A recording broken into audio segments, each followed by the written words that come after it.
Went on the road with a singer, Eddie Floyd, whose probably biggest hit was Knock on Wood. I think Steve Cropper may have co-written that song with him. And then later, Wilson Pickett made it a hit as well. It was one of his big hits. And then, later, I played in bands.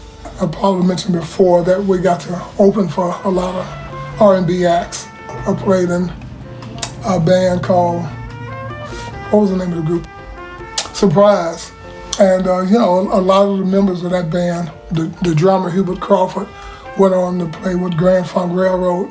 As a matter of fact, he still plays with them. And the guitarist, Angelo Earl, he performed with Tito Jackson's band for a pretty good minute.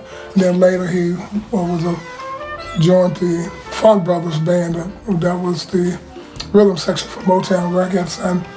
And he's kind of played with a lot of people, most recent, probably the last 10 years or so, with the Barcades. And so, it was always a lot of talent in those bands. And there was a group I played in called Daybreak that was pretty popular.